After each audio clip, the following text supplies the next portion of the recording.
ये back type dust collector है। ये इसकी सक्शन लाइन है और ये इसका डिस्चार्ज फैन और डिस्चार्ज लाइन है।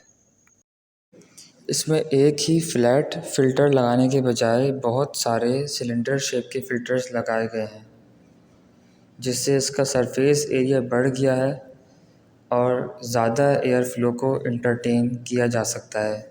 ये वो पोर्शन है जिसमें सिर्फ क्लीन एयर ही आती है, जबकि डस्ट जो होती है वो फ़िल्टर्स के बाहर ही रह जाती है।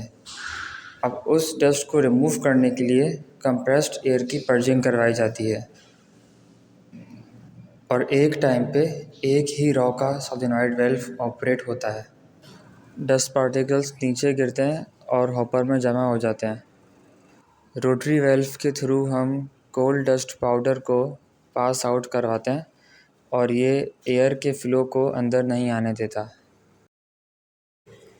HMI से हम 3 मैकेनिज़म्स की सेटिंग करते हैं: SOV पर्जिंग, वाइब्रेटर और रोटरी वाल्व। पल्स टाइम का मतलब है कि सोलेनॉइड वाल्व कितनी देर के लिए ओपन हो रहा है। इसे हम 900 मिलीसेकंड इसलिए रखते हैं ताकि बैक फ़िल्टर कम्प्लीटली क्लीन हो जाए।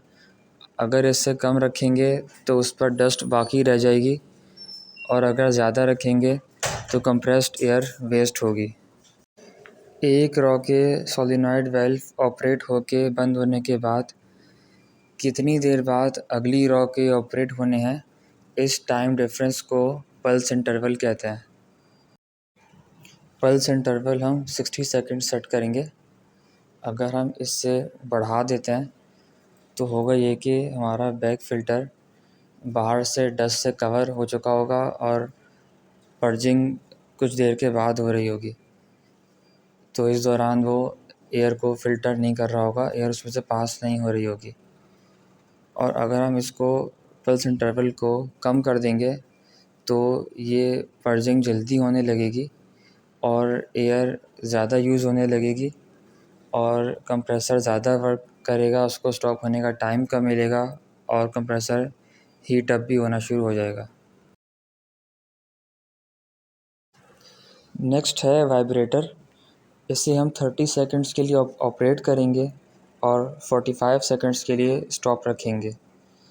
कुछ वाइब्रेटर्स हैं जिनकी मोटर बड़ी हैं, तो उन्हें 15 सेकंड के लिए ऑपरेट करें और 45 सेकंड के लिए स्टॉप रखें तो वो इतनी देर के लिए भी सफिशेंट है।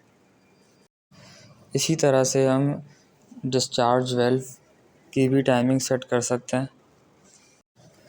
इसमें हमें डस्ट कलेक्टर के अंदर का टेम्परेचर भी शो होता है और फायर लगने की सूरत में इसके अंदर लगा हुआ स्प्रिंकलर एक्टिव हो जाता है, जिसका टेम्परेचर हमने 100 डिग्री सेल्सियस पे सेट किया हुआ है।